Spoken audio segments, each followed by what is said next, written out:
Hello नमस्कार good evening मेरे दोस्तों। मैं आपका भाई आपका दोस्त है अपने इस YouTube चैनल पर आप सभी का फिर से स्वागत करता हूं और अपने उसी मोटिवेशनल कोट के साथ है कि ना रुकूंगा ना झुकूंगा सिर्फ करके दिखाऊंगा। आज का हमारा ये जो टॉपिक चलने वाला है साथियों, इसके अंदर हमारे एक नए टॉपिक को देखेंगे आज हम, जिसका नाम क्या है, नरेशन है, यानी कि आप जिसको किस नाम से समझते हैं, स्पीच के नाम से। देखिएगा मेरे प्यारे दोस्तों, सबसे पहले हमें जो टॉपिक लेकर के चल रहे हैं वो चल रहे हैं हमारे 10th लेवल के बेस पे। ठीक है, 10th के अंदर जितने भी टॉपिक दे रखे हैं ग्रामर के, पहले वो वाले निपटाएंगे, उसके बाद में 12th के अंदर जो टॉपिक दे रखे हैं वो निपटाएंगे, और उसके बाद में अदर जो नॉन बोर्ड क्लास के अंदर जितने भी टॉपिक हैं वो सारे के सारे 1 बाय 1 करके हमें निपटाने वाले हैं। तो देखिएगा मेरे साथियों, पिछली जो 5-7 जो क्लासें मैंने आपको दी हैं उनके अंदर मैं 10th लेवल के टॉपिक के अकॉर्डिंग 2 टॉपिक आपको करवा चुका।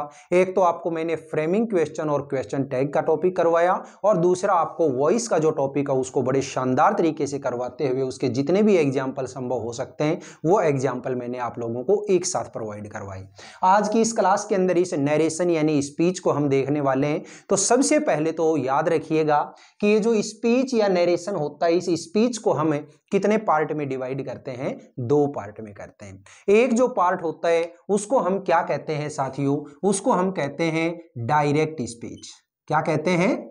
Direct speech. ठीक है, और दूसरा जो स्पीच होता है उस दूसरे सेकंड पार्ट को हम किस नाम से जानते हैं? Indirect speech. ठीक है, ये लीजिएगा, एक तो डायरेक्ट स्पीच और दूसरा इनडायरेक्ट स्पीच। अब आप कहेंगे सर ये डायरेक्ट स्पीच क्या होता है और इनडायरेक्ट स्पीच क्या होता है? आप बिल्कुल एकदम से सिंपल शब्दों में समझिएगा कि कोई भी बात, यानी कि मैं बोल रहा हूं और सामने वाला कोई सुनने वाला है, तो जो बोलने वाला होता है उसको कहते हैं स्पीकर और सुनने वाले को कहते हैं लिसनर। जो भी बोलने वाला होता है वो होता है फर्स्ट पर्सन, और जो सुनने वाला होता है वो होता है सेकंड पर्सन। तो याद रखिएगा कि फर्स्ट पर्सन सेकंड पर्सन को जो कुछ कहता है, याद रखना कि फर्स्ट पर्सन ने सेकंड पर्सन को जो कुछ कहता है वो सब कुछ क्या है? Direct speech. ठीक है, तो अब इनडायरेक्ट स्पीच क्या है कि जो बात फर्स्ट पर्सन ने सेकंड पर्सन को बोली थी उसी बात को सेकंड पर्सन पहले अपने खुद के वर्ड्स में चेंज करे और उसके बाद में किसी थर्ड पर्सन को तक पहुंचाए या थर्ड पर्सन को बताए, तो उसको हम क्या कहेंगे? Indirect speech. आपके एग्जाम के अंदर ये डायरेक्ट स्पीच का सेंटेंस दिया हुआ होगा और फिर कहेगा कि इसको इनडायरेक्ट में आप चेंज करिएगा। तो जब भी किसी सेंटेंस को हम डायरेक्ट से इनडायरेक्ट में चेंज करेंगे तो हमें कई सारे रूल देखने पड़ेंगे। अब हम बात करते हैं कि ये जो डायरेक्ट स्पीच जो मैंने अभी अभी आप लोगों को बताया है कि फर्स्ट पर्सन सेकंड पर्सन को बोल करके जो कुछ कहता है उसको हम क्या बोलते हैं? डायरेक्ट स्पीच कहते हैं। तो ये दिखने में कैसा लगता है, तो उसके लिए आप एक सेंटेंस दे जो है वो इस बोर्ड के ऊपर देखिएगा। मैंने एक सेंटेंस दिया, जैसे सेंटेंस बोला मैंने, राम सेड टू सीता। ठीक है, आई हैव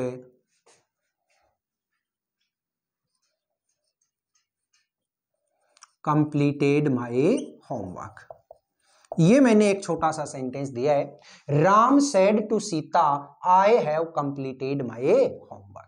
अब देखिएगा साथियों, ये यहां से लेकर के और यहां तक का जो सेंटेंस है, इस सेंटेंस को हम क्या कहते हैं? डायरेक्ट स्पीच कहते हैं। अभी अभी मैंने बोला था कि फर्स्ट पर्सन अगर सेकंड पर्सन को कुछ भी बोलेगा, यानी कि स्पीकर। अब यहां पे आप कहेंगे सर राम तो फर्स्ट पर्सन नहीं है, राम तो थर्ड पर्सन है। इसका मतलब ये समझिएगा कि स्पीकर लिसनर को जो कुछ कह रहा है ना, ठीक है, वो पूरा का पूरा जो सेंटेंस है वो क्या है? मेरा डायरेक्ट स्पीच है। इस डायरेक्ट स्पीच को हमने 2 पार्ट्स में डिवाइड कर रखा है। अगर आपने गौर से देखा हो, पहला जो पार्ट होता है वो यहां से लेकर के और यहां ये जो कोमा लगी है इस कोमा तक का सेंटेंस होता है, और दूसरा सेंटेंस यहां से लेकर के और यहां तक का होता है जो इस कोमा के अंदर बंद होता है। और ये जो कोमा लगी हुई होती है, इस कोमा को हम क्या बोलते हैं? Inverted coma. तो आपको क्या कहना है कि वो सेंटेंस यानी कि वो पार्ट जो इन्वर्टेड कोमा में बंद होता है उस उसको तो हम बोलते हैं रिपोर्टेड स्पीच। क्या बोलते हैं? Reported speech. और वो पार्ट जो इस इन्वर्टेड कोमा से बाहर होता है उसको हम क्या बोलते हैं? Reporting verb. ठीक है। अब कई बार आप लोगों ने यह भी सुना होगा कि जो पहले वाला पार्ट होता है वो रिपोर्टिंग वर्ब है और दूसरे वाला जो पार्ट होता है वो रिपोर्टेड स्पीच। ऐसा कहना गलत है। आपको इतना याद रखना है कि जो पार्ट इन्वर्टेड कोमा से बाहर होता है उसको तो हम बोलेंगे रिपोर्टिंग वर्ब और इन्वर्टेड कोमा के अंदर जो बंद होता है उसको बोलेंगे रिपोर्टेड स्पीच। कई बार ऐसा भी लिखा हुआ आ जाएगा कि ये वाला जो पार्ट है ये पार्ट यहां पे दे देगा और ये जो पार्ट है इस पार्ट को यहां पे दे देगा। तो इसलिए मैं आपको यही सलाह दूंगा कि आप ये नहीं कहेंगे कि पहले वाला पार्ट रिपोर्टिंग वर्ब और दूसरे वाला रिपोर्टेड स्पीच। नहीं, आपको ये कहना है कि इन्वर्टेड कोमा के अंदर जो सेंटेंस बंद है उसको बोलेंगे रिपोर्टेड स्पीच और इन्वर्टेड कोमा से बाहर है उसको बोलेंगे रिपोर्टिंग वर्ब।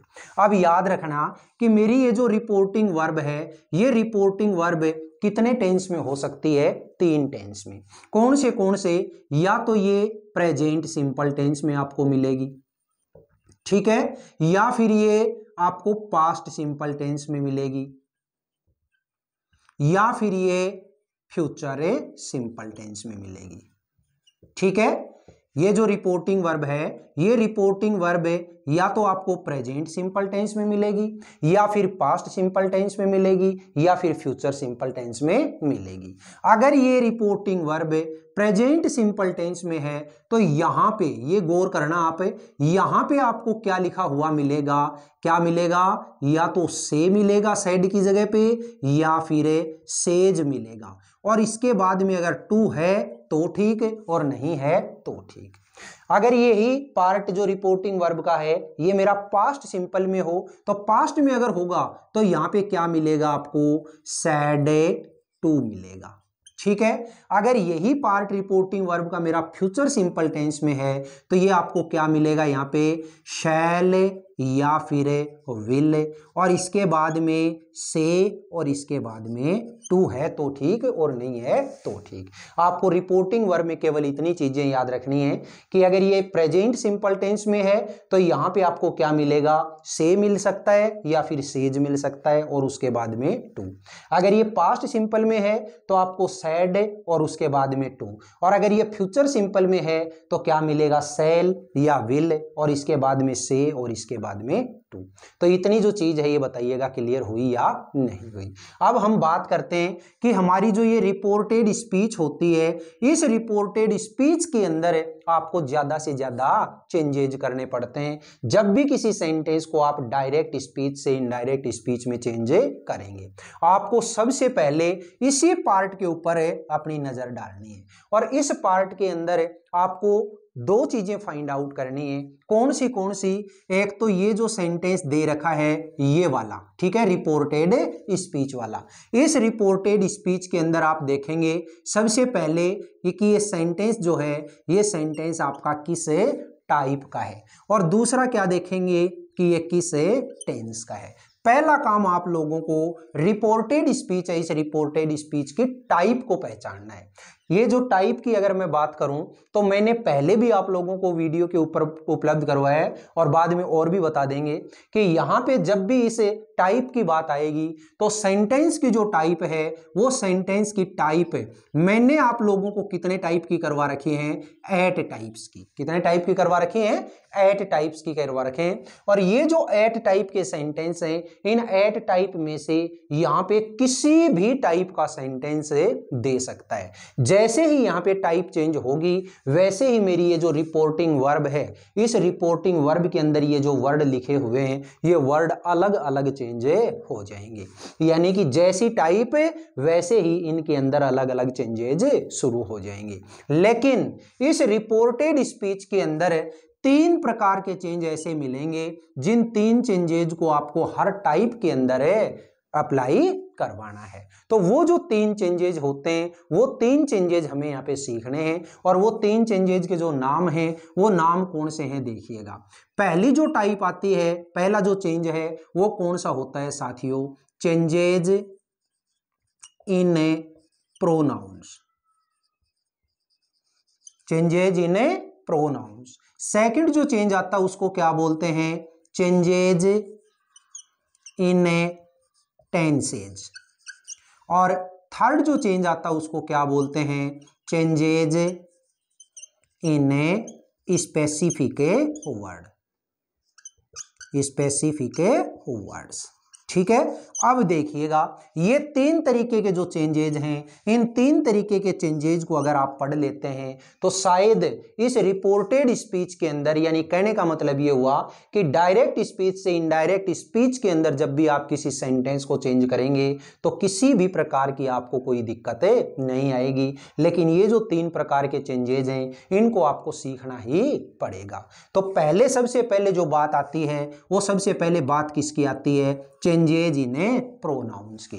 अब ये जो चेंजेज इन प्रोनाउंस है, इस चेंजेज इन प्रोनाउंस को पढ़ने से पहले आपको ये पता होना चाहिए कि सर चेंजेज इन प्रोनाउंस का रूल तो हम तब पढ़ेंगे ना जब हमें ये पता हो कि प्रोनाउंस क्या होते हैं। याद करिएगा दोस्तों कि प्रोनाउन जो है उसे प्रोनाउन की डेफिनेशन और प्रोनाउन के बारे में आप लोगों ने छोटे से छोटी जो क्लास अपनी लगभग तीसरी चौथी पांचवी क्लास के अंदर बहुत अच्छे से पढ़ी होगी, तो उसी चीज को यहाँ पे अपने को वापस रिकॉल करना है। तो याद रखना कि प्रोनाउन क्या होते हैं। प्रोनाउन क्या है, ऐसे वर्ड्स जो किसी नाउन की जगह पे काम में आते हैं, ऐसे वर्ड्स जो किसी नाउन की जगह पे काम में आते हैं उनको कहते हैं हमें प्रोनाउंस। और इस प्रोनाउन की जो टाइप है, वो प्रोनाउन की टाइप कितनी होती हैं, 9 टाइप्स होती हैं। पहले तो 9 टाइप्स का नाम सुनिएगा और उसके बाद में जो टाइप हमारे यहाँ पे काम आएगी उसको हम अगली क्लास के अंदर यहाँ पे देखेंगे।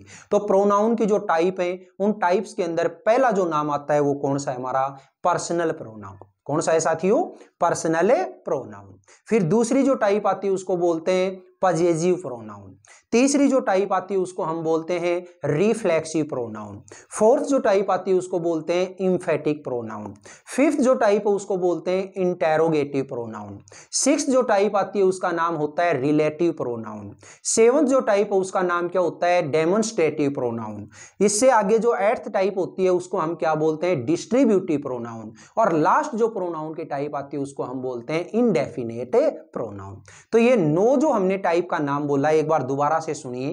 पहली कौन सी है हमारी, याद रखिएगा, गिनते रहिएगा अपनी अंगुलियों पे। कौन सी है, पर्सनल प्रोनाउन। उसके बाद में पजेसिव प्रोनाउन, इसके बाद में रिफ्लेक्सिव प्रोनाउन, फिर एम्फेटिक प्रोनाउन, इसके बाद में इंटेरोगेटिव प्रोनाउन, इसके बाद में रिलेटिव प्रोनाउन, इसके बाद में डेमोन्स्ट्रेटिव प्रोनाउन, इसके बाद में डिस्ट्रीब्यूटिव प्रोनाउन और इसके बाद में इंडेफिनेट प्रोनाउन। तो ये जो 9 टाइप्स मैंने आप लोगों को प्रोनाउन की बताई हैं, इसमें पहली जो टाइप है हमारी पर्सनल प्रोनाउन, उसको हमें थोड़ा डिटेल में पढ़ना पड़ेगा, जो कि यहाँ पे इस टॉपिक के अंदर हमारे बार बार काम आएगी। और इसी के साथ में आपका जो चेंजेज इन प्रोनाउंस का जो रूल होगा उसके अंदर कौन से सब रूल हैं वो हम नेक्स्ट क्लास के अंदर देखेंगे। तो बताइएगा आज इस नरेशन यानी स्पीच के बारे में मैंने जितना ओवरव्यू आपको बताया वो आपको समझ में आया कि नहीं आया। ठीक है, ये जो क्लास है आज की, ये क्लास आपको कैसी लगी?